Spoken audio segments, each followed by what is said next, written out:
इस वीडियो में हम कुछ ऐसे वर्ड्स के बारे में बात करेंगे जो कि इंग्लिश के वर्ड्स हैं और जिनके मीनिंग्स भी आपस में सेम हैं, लेकिन एक वर्ड्स वो हैं जो हम नॉर्मल लाइफ में यूज़ करते हैं, या आप कह लें इजी इंग्लिश में जो वर्ड्स हम यूज़ करते हैं, इसी को अगर हम फॉर्मल इंग्लिश लैंग्वेज में यूज़ करेंगे तो कैसे करेंगे।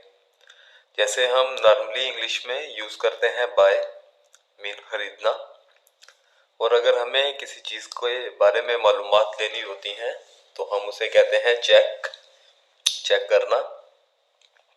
और अगर हमें कोई चीज़ मिलती है या हम कोई चीज़ लेते हैं तो उसे कहते हैं इंग्लिश में गेट।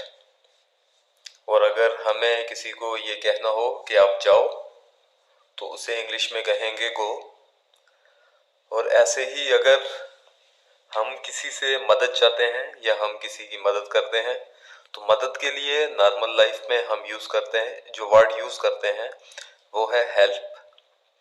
और अगर किसी चीज़ को रखना या किसी चीज़ को मुसलसल अपने पास रखना तो उसको इंग्लिश में कहेंगे कीप। और किसी चीज़ को देखना उसको इंग्लिश में कहते हैं हम SEE। और अगर हमें किसी चीज़ के बारे में कुछ बताना हो, कुछ मालूमात देनी हो किसी को, तो उसे हम इंग्लिश में कहते हैं टेल। और अगर हमें कोई चीज़ चाहिए हो या हमें किसी चीज़ की ख्वाहिश हो, कोई चीज़ हम लेना चाहते हो, तो उसे हम इंग्लिश में कहते हैं वांट।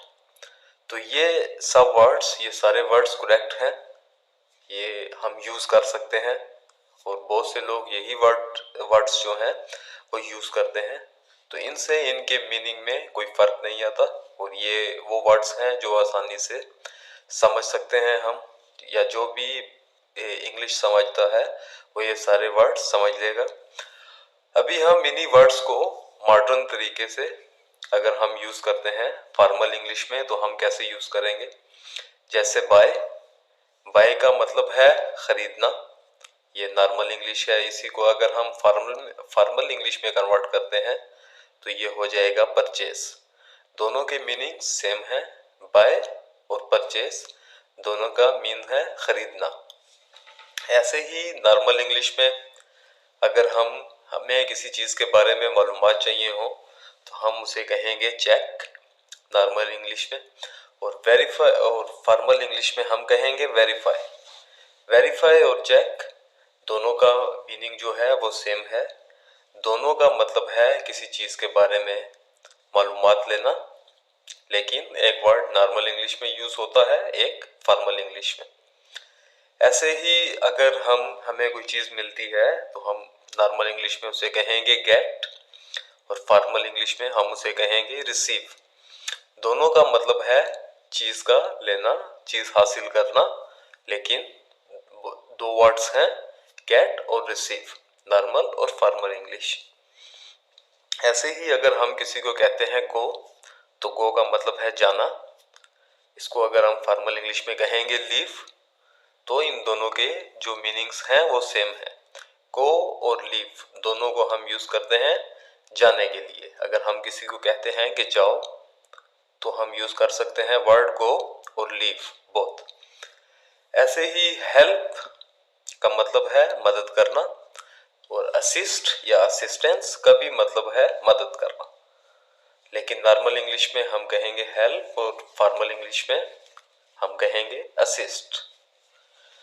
ऐसे ही किसी चीज़ को रखना, अपने पास रखना, उसको कहते हैं कीप और फॉर्मल इंग्लिश में हम कहेंगे रिटेन।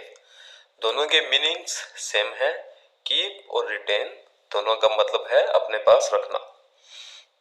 ऐसे ही एक वर्ड है अगला SEE। इसका मतलब है देखना, और ऑब्जर्व या ऑब्जर्वेशन इसका मतलब भी है देखना। सी और ऑब्जर्व, सी नॉर्मल इंग्लिश में और फॉर्मल इंग्लिश में हम कहेंगे ऑब्जर्व, और दोनों का मतलब है देखना। ऐसे टेल का मतलब है बताना और इन्फॉर्म का मतलब भी है बताना। तो टेल और इन्फॉर्म दोनों के मीन्स है बताना।